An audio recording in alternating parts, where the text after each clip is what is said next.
कि ये जो ऑपरेशन था ये पहलगाम में मारे गए निर्दोष और उनके परिजनों के लिए एक इंसाफ वाला ऑपरेशन था। बहुत बड़ी जानकारी यहां पर विदेश सचिव विक्रम मिस्री ने भी दी है और उसके साथ साथ सेना की 2 महिला अधिकारियों द्वारा भी यहां पर जानकारी साझा की गई। ऑपरेशन सिंदूर को किस तरीके से अंजाम दिया गया था, क्या क्या इसकी बारीकी रही, देखिए रात 1:05 से 1:20 के बीच ये पूरा ऑपरेशन था चलाया गया और इसी बीच पाकिस्तान में 9 जगहों पर 21 ठिकानों को ध्वस्त कर दिया गया है, जिसमें से देखिए सबसे अंदर पहुंचने की भी जानकारी है। 100 किलोमीटर अंदर जाकर जैश के मुख्यालय को भी ध्वस्त किया गया है। बहुत महत्वपूर्ण जानकारी साझा की गई है इस प्रेस ब्रीफिंग में और लंबे समय से जिसका इंतजार था, 22 अप्रैल से जिसका इंतजार था, उस ऑपरेशन को देर रात 6 मई अंजाम दिया गया और उसी की जानकारी साझा करते हुए भारत सरकार और इसके साथ साथ सेना भी नजर आई है।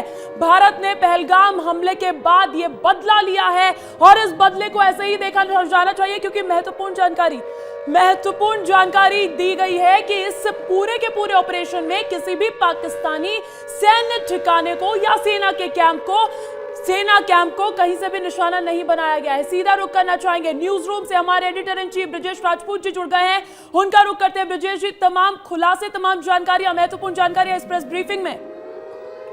बहुत बड़ा खुलासा होगा। निश्चित ही विवेक, सबसे बड़ी बात यही कि सेना ने पूरा खुलासा करके कहा है कि ये बात कही कि हम जो अटैक हुए हैं, इस अटैक का सबसे खास बात यह है कि पिछली बार जो सर्जिकल स्ट्राइक हुई थी उस सर्जिकल स्ट्राइक में पीओके में जाके अटैक हुआ था, मगर पहली दफ़ा भारत ने इंटरनेशनल बॉर्डर के 100 किलोमीटर अंदर जाके मारा है। लाहौर के कैंप नष्ट किए गए हैं, बहावलपुर के कैंप नष्ट किए गए हैं और ये सारे कैंप बहुत वो कैंप थे जहाँ पे आतंकवादियों को प्रश्रय दिया जाता था, आतंकवादियों को ट्रेनिंग दी जाती थी। तो इसमें सबसे खास बात ये है कि किस तरीके से भारत ने पूरी प्लानिंग रची और उस प्लानिंग की कानो कान खबर पाकिस्तान की सेना को नहीं हुई। पाकिस्तान की सेना को खबर बिल्कुल नहीं हुई। 100 किलोमीटर अंदर जाके मारा, वहाँ पे बड़े बड़े जो लाहौर में बहावलपुर के जो आतंकी अड्डे थे उनको नष्ट किया और पीओके के जो 7 लोग थे, 7 अड्डे थे, वहाँ भी नष्ट किया।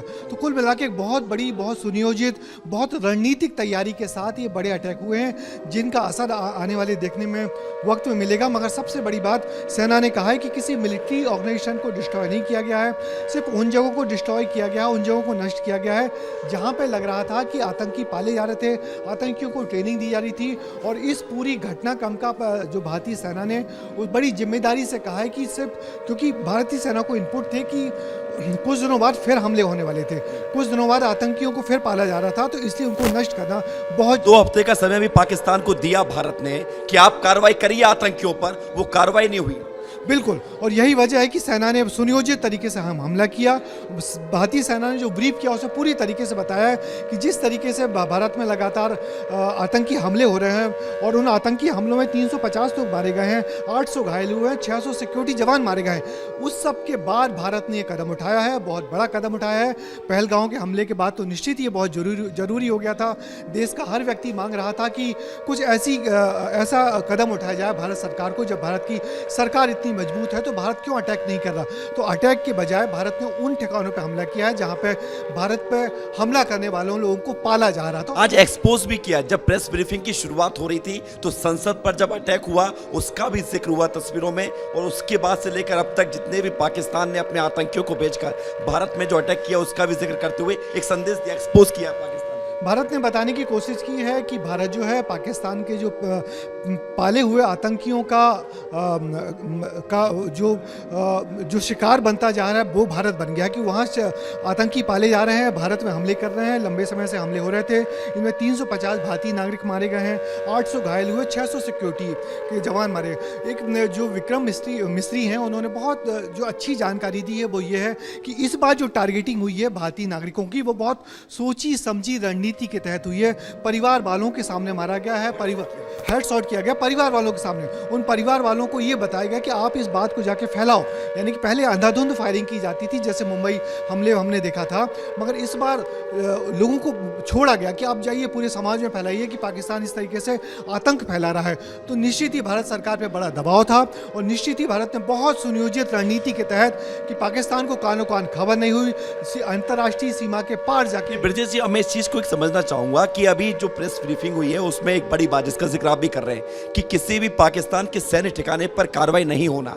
ये मैसेज है पूरी दुनिया में कि भारत न पाकिस्तान के खिलाफ है, न पाकिस्तान आर्मी के खिलाफ है, न पाकिस्तान आवाम के खिलाफ है। उसकी लड़ाई है आतंकवाद से, और आतंकवाद जहां जहां होंगे उसको नेस्तनाबूद किया जाएगा। ये दुनिया समझेगी, मैसेज कुछ बढ़ा जाएगा यहाँ से। बिल्कुल विवेक, प्रेस ब्रीफिंग में यही बताने की कोशिश की है कि भारत जिन आतंकी ठिकानों का शिकार हुआ है, जहां भारत के खिलाफ आतंकी भेजे जा रहे थे, जहां ट्रेनिंग दी जा रही थी, प्रेस कॉन्फ्रेंस से ये भी बताया जाए कि कुछ और आतंकी आने वाले थे, तो इसलिए बहुत जिम्मेदारी पूर्ण तरीके से किसी मिलिट्री ठिकाने को नष्ट नहीं किया, किसी नागरिक ठिकाने को नष्ट नहीं किया, किसी नागरिक के मारे जाने की खबर नहीं है। सिर्फ उन ठिकानों को नष्ट किया गया, उन बिल्डिंग को नष्ट किया गया जहाँ पे आतंकी पाले जा रहे थे, जहाँ ट्रेनिंग दी जा रही थी।